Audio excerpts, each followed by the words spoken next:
2022 का चुनावी सफर हम दिखाएंगे आपको हर खबर। नमस्कार, मैं दिव्या त्यागी स्वागत करती हूँ आपका लाइव टीवी के इस खास कार्यक्रम यूपी का चुनावी चक्रव्यूह। आइए दिखाते हैं आपको इस खास पेशकश को और जानते हैं कि इस कार्यक्रम में किसकी बनेगी यूपी में सरकार।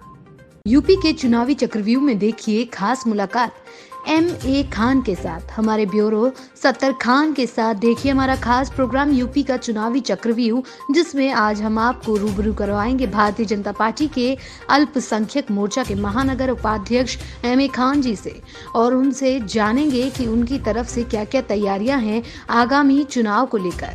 देखिए हमारी एक खास रिपोर्ट। नमस्कार, आप देख रहे हैं लाइव टीवी एक्सप्रेस। स्वागत है आपका हमारे खास प्रोग्राम यूपी का चुनावी चक्रव्यूह। जैसे ही विधानसभा चुनाव नजदीक आ रहा है, एक तरफ जहां पार्टी कार्यालय के पास कार्यकर्ताओं की भीड़ जमा होती नजर आती है, वहीं जो जमीनी कार्यकर्ता हैं वो लगातार मेहनत करते हुए नजर आ रहे हैं। ऐसे एक जो कार्यकर्ता हैं भारतीय जनता पार्टी के, आज हम आपको उनसे रूबरू कराएंगे जो काफी सालों से मेहनत करते हुए आ रहे हैं और अभी भी जो आगामी चुनाव आ रहा है उसके लिए वो काफी तैयारियां कर रहे हैं। हमारे साथ बात करने के लिए मौजूद हैं M.A. खान जी। हम उनसे ही बात करेंगे जो भारतीय जनता पार्टी में महानगर अल्पसंख्यक मोर्चा के महानगर उपाध्यक्ष हैं। उनसे ही बात करेंगे उन्होंने अभी तक क्या क्या काम किए हैं पार्टी के लिए और आगे उनकी क्या तैयारियां हैं। आपका बहुत बहुत स्वागत है हमारे चैनल में। जी शुक्रिया। आप कितने टाइम से पार्टी में जुड़े हुए हैं? जी, मैं पिछले 25 वर्षों से भारतीय जनता पार्टी का एक कार्यकर्ता हूँ और जब मैं मात्र 18 वर्ष का था उस वक्त से मैं भारतीय जनता पार्टी की सेवा कर रहा हूँ और अखिल भारतीय विद्यार्थी परिषद से भी मैं जुड़ा रहा। और मेरा छात्र जीवन जो है वो आदरणीय मुरली मनोहर जोशी जी और अमृत लाल भारती जी के संपर्क में आकर के और उनसे प्रभावित होकर के मैंने भारतीय जनता पार्टी की सदस्यता ली थी और उसके बाद से मैं विगत 25 वर्षों से भारतीय जनता पार्टी में सेवा कर रहा हूँ। उसके बाद मैंने इस बीच उत्तर प्रदेश के कई शहरों में मैंने पार्टी के लिए कार्य किया, जैसे कि प्रयागराज हो गया, आपका कानपुर हो गया, भदोही हो गया। इन शहरों में मैंने अपनी सेवाएं दी और जहाँ भी जरूरत पड़ती पार्टी को मेरी, मैं वहाँ पहुँच जाता हूँ। चाहे विधानसभा चुनाव हो, लोकसभा चुनाव हो, मैं उसमें सच्चे मन से लगा रहता हूँ। अभी पिछले 3 वर्षों से मैं लखनऊ में हूँ और लखनऊ में भारतीय जनता पार्टी की मैं सेवा कर रहा हूँ। अभी 6 महीना पहले मुझे अल्पसंख्यक मोर्चे का नगर उपाध्यक्ष बनाया गया। उसके पहले मैं अवध क्षेत्र में भी था, मैं वहाँ से रिजाइन देकर मैं नगर में जुड़ गया क्योंकि मैं चाहता कि लखनऊ नगर को मैं और मजबूत करूँ, इसलिए मैं लखनऊ नगर में जुड़ गया। और यहाँ पर मैं भारतीय जनता पार्टी की जो भी योजनाएं चल रही हैं उनको आम जनमानस तक मैंने पहुँचाने का कार्य किया, चाहे वो हिंदू हो या मुस्लिम हो, किसी भी धर्म का हो। जब हमारी पार्टी कोई भेदभाव नहीं करती तो मैं भी उसी लिहाज से लग करके जो भी ज़्यादा हो सकता है मैं उसमें योगदान देता हूँ। और भारतीय जनता पार्टी को मजबूत बनाने के लिए 2022 के चुनाव में मैं निरंतर लगा हुआ हूँ और पार्टी की सेवा कर रहा हूँ। आप खुद पर्सनली जनता के लिए भी कुछ करते हैं या पार्टी इस तरफ से छोड़ के पर्सनल कुछ करते हैं जनता के लिए आप? मेरा एक NGO है भारतीय स्व समाज फाउंडेशन, जिसमें मैं पिछले कई वर्षों से गरीबों की और जो जरूरतमंद है उनकी सेवा करता आ रहा हूँ। अभी जो लॉकडाउन लगा था 2020 में, उसमें काफ़ी लोगों को मैंने अन्न दान किया है और भी सेवाएं करी हैं इस तरह। और हमारे सहयोगी हैं डॉक्टर अनवार साहब, वो चिकित्सा क्षेत्र में हैं, वो चिकित्सा देते रहते हैं, उनका हॉस्पिटल है, तो उस तरह की सेवा करते रहते हैं लोग। जैसे चुनाव नजदीक आ रहा है, जैसे कि आप भी देख रहे हैं, हम सब लोग देख रहे हैं, भारतीय जनता पार्टी के जो विधायक हैं, मंत्री हैं, वो पार्टी छोड़कर समाजवादी पार्टी में शामिल हो रहे हैं। इस पर क्या कहना चाहेंगे? देखिए, जो भी मंत्री या विधायक छोड़कर गए हमारा साथ, तो वो पहले कहीं से आए थे। उनका तो इतिहास रहा है कि वो कभी एक जगह टिके नहीं। उनको जहाँ 5 साल तक उनको हमारी पार्टी से कोई दिक्कत नहीं थी, उन्होंने यहाँ मलाई खाया और सारे काम किए। लेकिन जब 5 वर्ष कंप्लीट हो गया तो उन्होंने अपनी शर्तें रखी कि किसी ने कहा कि मेरे बेटे को टिकट दो, किसी ने कहा कि मेरे बहू को टिकट दो। इस तरह करके ये लोग छोड़ के गए और जनता सब जानती है, जनता की वास्तविकता जानती है कि ये किसी के नहीं है। ये आप पहले हमारे साथ, पहले मायावती साथ थे, आपका इशारा मैं समझ रहा हूँ, आप स्वामी प्रसाद मौर्य जी की बात कर रहे हैं, पहले वो मायावती साथ थे, उसके बाद वो छोड़ के हमारे यहाँ आए, वहाँ मलाई खाई, फिर हमारे यहाँ मलाई खाई। अब उनको लग रहा है कि हम सपा में जुड़ जाएं।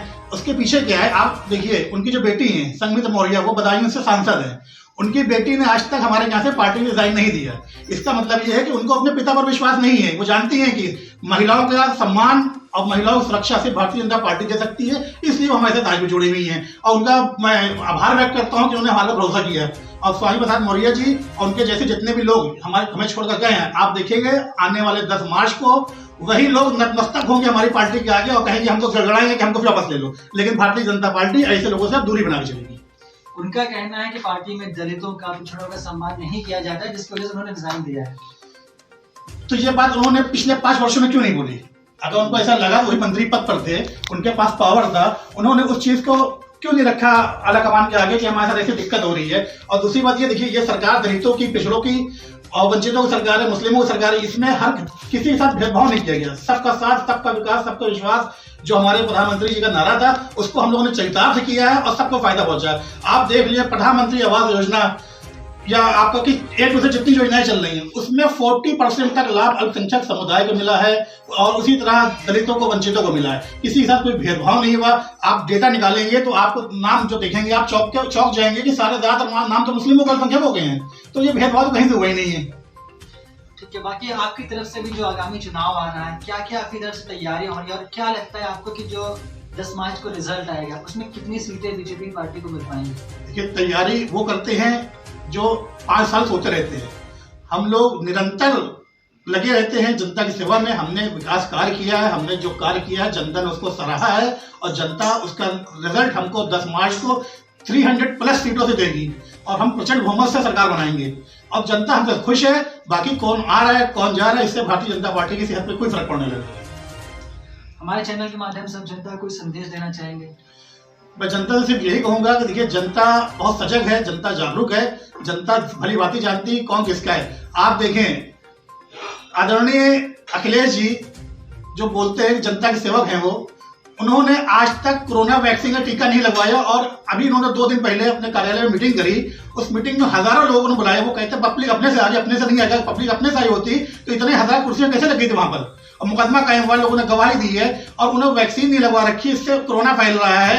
अगर कोरोना उनको फैलता है, उसके जरिए कहीं और फैलता है, तो इसका जिम्मेदार कौन? अखिलेश जी। अखिलेश जी बनते तो अपने आप को बहुत सजग है, लेकिन वो जागरूकता उनकी तो बहुत कमी है। और मैं आज हमारे मंत्री जी आदरणीय विजय पाठक जी ने भी कहा कि भाभी जी से कि वो आप उनसे कहिए कि टीका लगवाएं। मैं भी निवेदन कर रहा हूँ डिम्पल भाभी से कि वो अखिलेश भैया को टीका लगवाएं ताकि जनता भी सेफ रहे, उनका परिवार भी सेफ रहे। तो ये थे आमिर खान जी, जो पूरी तरह से कॉन्फिडेंस में है कि जो रिजल्ट आएगा वो इनकी पार्टी की तरफ ही होगा। पार्टी पूरी सीटों से जीतेगी, बहुत भारी बहुमत से जीतेगी।